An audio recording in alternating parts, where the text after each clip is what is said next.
one more, we'll call it a Joe taking technique that is a facsimile or a representation of a taijutsu technique, and then we'll look at it from the underlying principles and see what we can play about with. So my partner thrusts. I'm going to go to the inside this time. I'm going to absorb, take it through and down there. Okay, and I'm keeping it nice and small because obviously we're on camera. You can make this one quite broad. But there's my movement. I'm moving my hip to absorb. I'm sucking in, taking him into his toe. I've got to get this to the other side of his hip in an ideal world. You can go that way, but I want to go down there. And you're making a thrust and an otoshi. I think Mark Sensei was talking about leopard kung fu stance. You can go down like that if you wish, but it is a bit less stable. I prefer to stay in and move in through my structure, because you've got almost the same as a step. If you keep your feet in the base and you're comfortable with this kind of movement. One more. So what technique is it? It's Tenchinage. Here, he's down, through.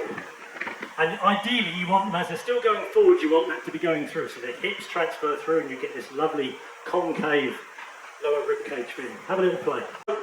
Let's call it, what is the Tenchinage principle? What's the thing underneath this?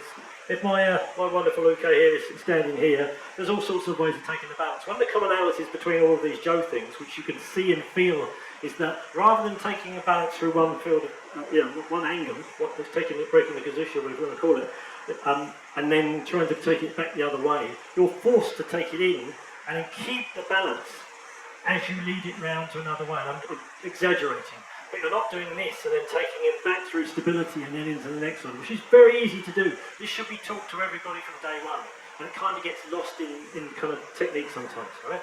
This here, my friend Tony calls this the kidney space, but it's the top of the hip. You're closing the gap between the floating rib and the pelvis. It's a spiral balance break. This is the most efficient one. If I go forwards or backwards on someone quite well trained and stable like this, you can get stuff, but there's a good chance they're going to walk with you and they're going to turn out. The thing with a spiral balance break is that it takes the weight down into the feet, and it's quite hard for them to do anything. So, I mean, the obvious technique, we've got our Tenchinage. Fancy this, look, my tenkatana is turning into his little finger. The same as we did with the Jo. This is what was taught to me in the 70s when I was a kid. It's not just straight down, you're turning this out, you're extending this out, tricep into the shoulder blade. That's what's going through. There's my fine tuning, and then there's my, obviously there's my shape. And you see people going down the length of the arm that way, you see people going through underneath. It doesn't matter, feel what your partner's giving you. So I can go down here and I can go through this way. That's absolutely fine. There's a Aikijitsu guy in the UK that I've known for a long time who will always go out this way and he'll come in here and he'll do more of a hip throw thing, but it's still ostensibly the same thing. It wasn't a very big hip throw, you can edit that out. But any of these, we'll call it sumi, shall we? Rather than Tenchinage, hip and earth, we'll call it sumi. Corner. If this was a straight punch, I might have this, that might be all I have. Bang, Take the base, trip, whatever you want. If it's going for a grab or whatever and I've only got this, it might be this, might all be all I get. But it's the same underlying principle.